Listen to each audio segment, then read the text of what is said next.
നമസ്കാരം മേഡം. നമസ്കാരം. നമ്മൾ ഈ യുദ്ധമെന്ന് ജസ്റ്റ് ആരംഭിച്ചിട്ടുള്ളായിരുന്നു പാകിസ്ഥാനുമായിട്ട്, അതങ്ങ് ചർച്ചയിലൂടെ അവസാനിച്ചു.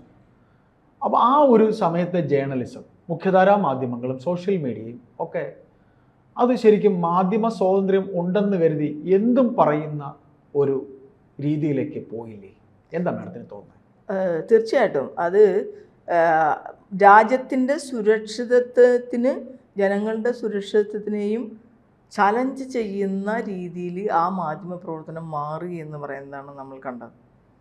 അതായത് ഇന്ത്യയിലെ എല്ലാ മീഡിയാസും കേരളത്തിൽ കുറച്ചും കൂടി നമ്മൾ പ്രതീക്ഷിക്കും, പക്ഷെ ആ മീഡിയാസ് അടക്കം യുദ്ധത്തിനെ ആഘോഷമാക്കി മാറ്റി, യുദ്ധത്തിനെ ഈ ക്രിക്കറ്റ് കളി പോലെ അല്ലെങ്കിൽ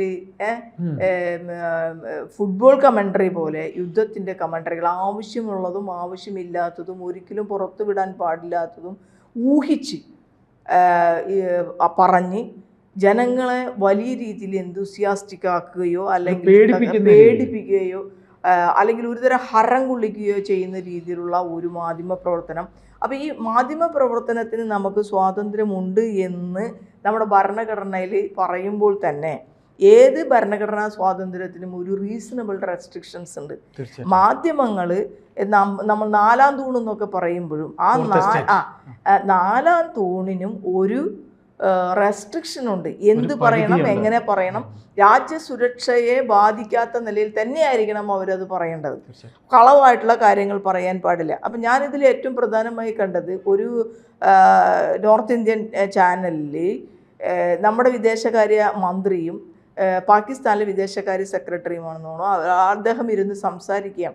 കാരണം ഏതൊരു വിഷയം യുദ്ധം പോലുള്ള സന്ദർഭങ്ങൾ ഉണ്ടാകുമ്പോൾ അമിക്കബിളായിട്ടുള്ള സെറ്റിൽമെൻറ്റിലേക്ക് പോകാൻ ശ്രമിക്കുന്ന ഒരു മീറ്റിങ്ങിൽ രണ്ടുപേരെയും റെസ്പെക്ട് ചെയ്യപ്പെട്ടില്ലെങ്കിൽ പിന്നെ അവിടെ അതിനേക്കാൾ സീരിയസ് ആയിട്ടുള്ള പ്രശ്നങ്ങൾ ഉണ്ടാകുന്നു. ആ സമയത്ത് ചാനലിൽ ചർച്ച ചെയ്യുമ്പോൾ ഈ പാകിസ്ഥാനിനെ റെപ്രസെൻ്റ് ചെയ്ത് വന്ന ആളെക്കുറിച്ച് പറഞ്ഞിട്ട് ഈ അവതാരകൻ എഴുതിയിടുന്നത് ഇങ്ങനെ ചുമന്ന മഷി കൊണ്ട് എഴുതിയിട്ട് പിഗ് എന്ന് എഴുതിയിടാണ്. ദാറ്റ് പിഗ് എന്ന് പറഞ്ഞാൽ ഈ മുസ്ലിങ്ങൾക്ക് പിഗ് ആയിട്ട് പറയുന്നത് ഭയങ്കരമായിട്ടുള്ള ആറാമായിട്ടുള്ള ഒരു കാര്യമാണ്. അപ്പൊ അത് കാണുന്ന മുസ്ലിങ്ങളായിട്ടുള്ള ഇന്ത്യക്കാരുടെ വികാരം എന്തായിരിക്കും? അപ്പൊ മുസ്ലിങ്ങളും ഇന്ത്യക്കാരിൽ എന്ന് പറഞ്ഞു കഴിഞ്ഞാൽ മുസ്ലിങ്ങളും ക്രിസ്ത്യാനികളും വിവിധ ഹിന്ദുക്കളും അടങ്ങുന്ന ഈ സമൂഹമാണ്. ഇന്ത്യ എന്ന് പറയുന്ന വികാരം,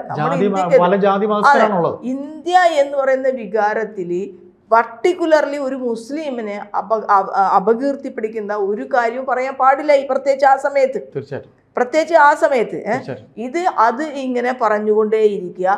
പിന്നെ കൊലവിളി നടത്താം, വാടാ ഇവിടെ ഉണ്ടടാ, ഇവൻ എവിടെ ഉണ്ടടാ എന്ന നിലയിലേക്ക് അവൻ അവിടെ വെച്ച് വെടിവെച്ചിട്ടു. കള്ളവാർത്തകൾ. പിന്നെ കറാച്ചി എയർപോർട്ടിൽ ബോംബിട്ടു.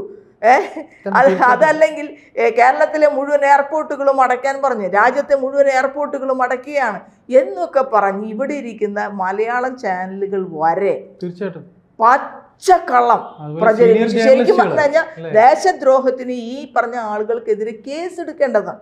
സീനിയർ ജേർണലിസ്റ്റുകൾ വരെ ഇങ്ങനെ പെരുമാറിയിട്ടുണ്ട്. കാരണം രാവിലെ മുതൽ രാത്രി വരെ നിർത്താതെ അവർ പരിപാടി ചെയ്തുകൊണ്ടിരിക്കും. ഈ യുദ്ധത്തിലേക്ക് പോവുകയും അല്ലെങ്കിൽ യുദ്ധവും വഴി ഇന്ത്യയിലെ ജനങ്ങളെ തമ്മിൽ ഭിന്നിപ്പിക്കുകയും ചെയ്യുന്ന രാജ്യദ്രോഹകരമായിട്ടുള്ള പ്രവൃത്തിയാണ് അവർ ചെയ്തുകൊണ്ടിരുന്നത്. അപ്പൊ ഇത് അതേസമയം സർക്കാരിന് ഇതിനെ കൺട്രോൾ ചെയ്യേണ്ട ഉത്തരവാദിത്വം ഉണ്ടായിരുന്നു. കാരണം ഇത് പരിധി വിട്ടാൽ അവർക്ക് പോലും എന്ത് ചെയ്യാൻ പറ്റില്ല, പിടിച്ചിരുത്താൻ പറ്റില്ല. അതുകൊണ്ടാണല്ലോ മിസൈൽ കണ്ടില്ല, ഈ മിസൈൽ ബോഫേഴ്സ് മിസൈൽ കണ്ടില്ല. ഈ വാർത്ത അവര് പുറത്തുവിടുന്നത് എവിടെ നിന്ന് കിട്ടിയവർക്ക് ഈ വാർത്തകൾ? അല്ല മേഡം, ഈ മുഖ്യധാര മാധ്യമം മാത്രമല്ല, സോഷ്യൽ മീഡിയ. അതായത് പഴയ കാലമല്ലല്ലോ ഇത്. മുഖ്യധാരയേക്കാൾ ഇരട്ടി അല്ലെങ്കിൽ അതിനേക്കാൾ 10 ഇരട്ടി സോഷ്യൽ മീഡിയ, യൂട്യൂബ് ചാനലുകളാണ് ഏറ്റവും കൂടുതൽ. അത് മുഖ്യധാരയിൽ നിന്ന് കിട്ടുന്ന വാർത്തയും കൂടി ചേർത്ത് ഇവരുടെയും കൂടി ഒരു കയ്യെന്നിട്ട് അടിച്ചുകൊണ്ടേയിരിക്കുകയാണ്. യാതൊരു റെസ്ട്രിക്ഷനും അതിനു വേണ്ടി ഉണ്ടായിരുന്നില്ല. അതെ, തീർച്ചയായിട്ടും പ്രകോപനം ഉണ്ടാക്കുക. ഇതിന്റെ അടിസ്ഥാനത്തിൽ ഒരുപക്ഷെ നമ്മൾ രക്ഷപ്പെട്ട പല സ്ഥലങ്ങളിലും ഇതുപോലെ വർഗീയ ലഹളകൾക്കുള്ള സാധ്യതകൾ വരെ ഉണ്ടാകാവുന്ന സന്ദർഭങ്ങൾ. അതെ, അത്തരത്തിൽ വളരെ ബോധപൂർവമായിട്ടും ഇതുണ്ടായി എന്ന് പറയുന്നത് ഇന്ത്യൻ ഭരണഘടനയ്ക്ക് ആ ഭരണഘടനാപരമായി ജേർണലിസ്റ്റുകൾക്ക് കൊടുത്തിരിക്കുന്ന സുരക്ഷയും അല്ലെങ്കിൽ പ്രിവിലേജും അവരുടെ ഫ്രീ ആയിട്ടുള്ള മാധ്യമപ്രവർത്തനം നടത്താനുള്ള റൈറ്റിനെയും അവർ വയലേറ്റ് ചെയ്യുന്നതാണ് നമ്മൾ ഈ യുദ്ധവുമായി ബന്ധപ്പെട്ടുകൊണ്ട് കണ്ടത്. ശരിക്കും പറഞ്ഞു കഴിഞ്ഞാൽ ഇത്തരം കാര്യങ്ങൾ സർക്കാരിൻ്റെ ശ്രദ്ധയിൽപ്പെടുകയും അവരതിന് വേണ്ടുള്ള കൃത്യമായിട്ടുള്ള നടപടികൾ ചെയ്യുകയാണ് വേണ്ടത്. അല്ല മേഡം, ഈ ഫോർത്ത് എസ്റ്റേറ്റ് എന്ന് പറയുന്നതിന്റെ സർവ്വ സ്വാതന്ത്ര്യവും അതിന്റെ പരിധിയും വിട്ടാണ് അവർ ഇത് ചെയ്തിരിക്കുന്നത് തന്നെയാണ് പറയാനുള്ളത് അല്ലേ? അതെ, ഫോർത്ത് എസ്റ്റേറ്റ് എന്ന് പറഞ്ഞത് സർക്കാരിനെ പ്രൊട്ടക്ട് ചെയ്യേണ്ട ഒരു ഉത്തരവാദിത്വം അവർക്കുണ്ട്. ഇപ്പം നമ്മൾ പല സമയത്തും നമ്മൾ പറയും മാധ്യമത്തിൽ അത് വന്നില്ല, സർക്കാരിനെതിരെ ഇത്. പക്ഷെ സർക്കാരിൻ്റെ നാലാം തൂണ് എന്ന നിലയിൽ പറയുമ്പോൾ എക്സിക്യൂട്ടീവ് പോലെ തന്നെ ഒരു റെസ്പോൺസിബിലിറ്റി മീഡിയാസിനും ഉണ്ട്. അപ്പം അതുകൊണ്ട് സർക്കാർ എന്തുദ്ദേശത്തിന് വേണ്ടിയാണോ ഈ കാര്യങ്ങൾ ചെയ്യുന്നത് ആ ഉദ്ദേശത്തിനെ പോലും നല്ല ഉദ്ദേശം ശരിക്കും മെസ്സേജ് ആയിട്ട് എത്തുന്നില്ല. പകരം കൺട്രോൾ ചെയ്യാത്ത പറ്റാത്ത നിലയിൽ തീ പടർത്തുന്ന രീതിയിലുള്ള ഉത്തരവാദിത്തമില്ലാത്ത മാധ്യമ പ്രവർത്തനമായിരുന്നു ഈ യുദ്ധസമയത്ത്, ഈ കാശ്മീർ അറ്റാക്ക് മുതലുള്ള സമയങ്ങളിൽ നമ്മൾ കണ്ടത്. അല്ല മേഡം, അത് പറയുമ്പോൾ അവർ ഇതിനെ ഖണ്ഡിക്കുന്നത് എങ്ങനെയായിരിക്കും അറിയോ? ഇന്നത്തെ സമൂഹത്തിന് ആവശ്യം അത്തരത്തിൽ വാർത്തകളാണ് എന്നായിരിക്കും അവർ തിരിച്ചു പറയുന്നത്. അതെന്തിനാ? വാർത്ത കൊടുക്കേണ്ടത് സത്യസന്ധമായിട്ടുള്ളതും ശരിയായിട്ടുള്ളതും ഫാക്റ്റാണ് നമ്മൾ വാർത്ത കൊടുക്കേണ്ടത്. അല്ല, ഫാക്ട് എന്ന് പറയുമ്പോൾ ഈ വിഷ്വൽ മീഡിയ സോഷ്യൽ മീഡിയ എന്ന് പറയുമ്പോൾ ഇപ്പോൾ വാർത്തകൾ വിരൽ തുമ്പത്താണല്ലോ. നമ്മളിപ്പോൾ ടി വി പോലും ഒരു വീടുകളിലും വെക്കുന്നില്ല, എല്ലാവരുടെ കയ്യിൽ ഓരോ മൊബൈലായിട്ട് ഓരോരുത്തരും മുറിയിൽ ഇരിക്കുക. അപ്പോൾ ഇങ്ങനെ നോക്കുമ്പോൾ ഇപ്പോൾ പാകിസ്ഥാന്റെ വിഷയത്തിൽ ഇവർക്ക് ഇവിടെ ഇരിക്കുന്നവർക്ക് അവിടെ കയറി അടിക്കത്തക്ക രീതിയിലാണ് ഈ റിപ്പോർട്ടുകൾ വന്നത്. അതാണ് അവർക്ക് ആവശ്യം എന്നതുപോലെ. പക്ഷെ ആവശ്യത്തിനനുസരിച്ച് വാർത്ത ഉണ്ടാക്കാനല്ല ഈ സ്വാതന്ത്ര്യം ഭരണഘടനയിൽ കൊടുത്തിരിക്കുന്നത്. ഈ സ്വാതന്ത്ര്യം ഭരണഘടനയിൽ കൊടുത്തിരിക്കുന്നത് ശരിയായിട്ടുള്ള കാര്യങ്ങൾ ജനങ്ങളിലേക്ക് എത്തിക്കാനാണ്, സത്യസന്ധമായ കാര്യങ്ങൾ എത്തിക്കാനാണ്. ഇത് നമ്മുടെ ജനങ്ങൾക്ക് തോന്നുന്ന കാര്യങ്ങൾ, ജനങ്ങൾക്ക് ഇൻട്രസ്റ്റ് ഉള്ള, ഇപ്പൊ ഒരു ഫുട്ബോൾ കളി നടക്കുന്ന സമയത്ത് ഒരുത്തനെ അടിക്കണതാണ് ജനങ്ങൾക്ക് ഇൻട്രസ്റ്റ് വെച്ച് നമുക്കത് പറയാൻ പറ്റുമോ? അത് പറയാൻ പാടില്ലല്ലോ. നമ്മള് ശരിയായ കാര്യങ്ങൾ, പ്രത്യേകിച്ച് മാധ്യമപ്രവർത്തകർ ശ്രദ്ധിക്കേണ്ട കാര്യമാണ്. ഫാക്ച്വൽ ആയിട്ടുള്ള കാര്യങ്ങൾ അവർക്ക് പറയാൻ പാടില്ല, കയ്യെന്നിട്ട് പറയാൻ പാടില്ല. അത് മാധ്യമപ്രവർത്തനത്തിന് അതിന്റെ ഒരു പ്രൊട്ടക്ഷൻ അതിൽ കിട്ടൂല. അല്ല മേഡം, ഇത് മത്സരത്തിന്റെ ഭാഗമായിട്ടാണ്, ഒരു മത്സരീയ ബുദ്ധിയോടെയാണ് ഈ കാര്യങ്ങൾ നീങ്ങുന്നത്. കാര്യം ടാം റേറ്റിംഗ് അല്ല, ഇപ്പം മാർക്ക് റേറ്റിംഗ് ആണ്. മാർക്ക് റേറ്റിംഗിൽ ആദ്യം കയറി, ഇപ്പം റിപ്പോർട്ടേഴ്സിനെ തന്നെ മേഡം ശ്രദ്ധിച്ചിട്ടുണ്ടാവും.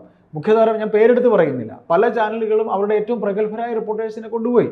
ഇപ്പോൾ ഏഷ്യാനെറ്റിന്റെ റിപ്പോർട്ടർ ആദ്യം ഈ പറയുന്ന വെടിവെപ്പ്, സിവിലിയൻസിനെ വെടിവെച്ച ആ ദിവസം പഹൽഗാമില് ഏതാണ്ട് 2 ദിവസം വരെ ഞാനൊരു പഴയ സാറ്റലൈറ്റ് ജീവനക്കാരനാണ്, മാധ്യമത്തിലുണ്ടായിരുന്നതാണ്. അപ്പോൾ ഞാൻ കണ്ടതെന്ന് വെച്ചാൽ ആ വിട്ട റിപ്പോർട്ടർ, ഏഷ്യാനെറ്റിലെ ഒരു ചെറുപ്പക്കാരനായ റിപ്പോർട്ടർ, അയാൾ ഈ പൽഗാമിൽ വെടിവെപ്പ് പോലെ അന്ന് രാത്രി പോലും ഉറങ്ങാതെ അതിൻ്റെ പുറകെ മാഡം പറഞ്ഞ പോലെ ഈ കടന്നു പോകാൻ പോകുന്ന സ്ഥലത്ത് പോലും അയാൾ വിട്ടിട്ടുണ്ട്. അപ്പോൾ അയാൾക്ക് മേലിൽ നിർദ്ദേശമുണ്ട്, നിങ്ങൾ പോകണം, നിങ്ങൾ അത് എടുക്കണം എന്ന് ആ ചെറുപ്പക്കാരനെ. അവിടെ ചെല്ലാൻ പാടില്ല. ഞാൻ ഏഷ്യാനെറ്റിൽ അല്ല, മനോരമയുടെ ലേഖകന്റെ തൊട്ടടുത്ത് വന്നിട്ട് പൊട്ടി, ബോംബ് പൊട്ടിയെന്ന അല്ലെങ്കിൽ മിസൈൽ വീണെന്ന എന്തൊക്കെയോ പറഞ്ഞുള്ള വാർത്ത.